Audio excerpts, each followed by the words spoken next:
sering lupa, merasa bingung tentang waktu dan tempat, melakukan hal yang sama berkali-kali, hingga berhalusinasi. Ya, itulah sedikit dari beberapa gejala demensia atau yang lebih dikenal dengan pikun. Penyakit ini bisa menyerang siapa saja, terutama mereka dengan usia lanjut. Eli, nenek berusia 71 tahun ini salah satunya. 3 tahun sudah Eli mengalami demensia.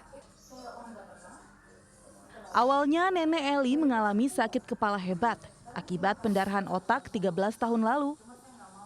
Anaknya, Lena, tak berani membawa ibunya untuk operasi lantaran risiko tinggi yang harus dihadapi. Nah, 10 tahun kemudian mama ngalamin seperti itu lagi. Terus bawa ke dokter lagi, ternyata memang kan kaku-kaku mama.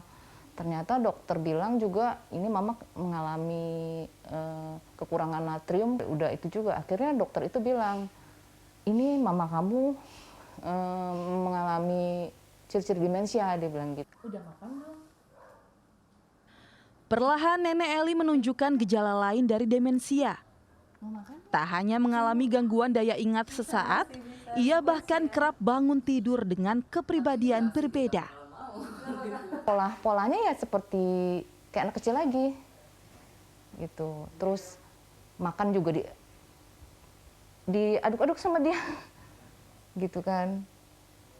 Terus kita udah kasih makan, dia belum dikasih makan, gitu kan. Nah, akhirnya mau nggak mau saya harus seperti, pokoknya saya memperlakukan dia udah seperti anak umur 2 tahun lagi, gitu.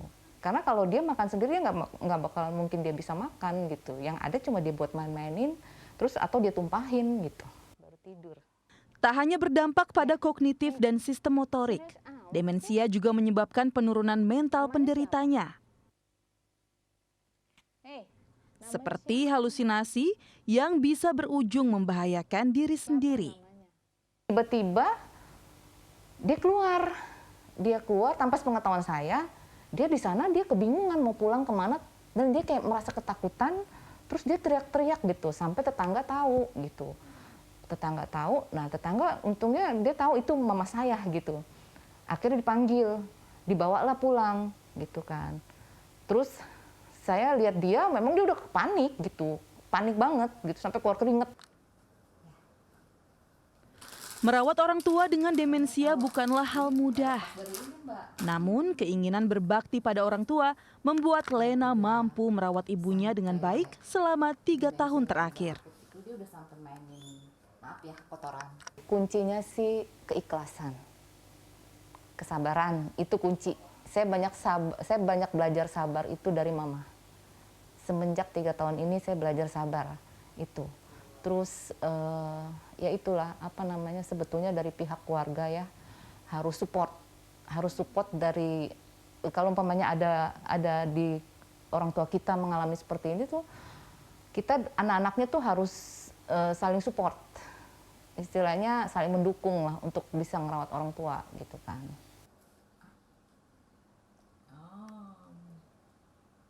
Dari nenek Eli, Lena dan keluarganya kita dapat belajar bahwa terkena demensia bukan akhir dari segalanya. Dengan kerjasama dan kasih seluruh keluarga, orang tua dengan demensia bisa menikmati hari tuanya. Makanya aku salut banget. Tentu, untuk merawat mereka, kita juga harus punya kesehatan fisik dan mental yang prima. Jujur ya. Dari Jakarta, Sekar Larasati, Leandro Ando, RTV. Baru saya kerja, maksudnya saya kerja ini. Terus kan kalau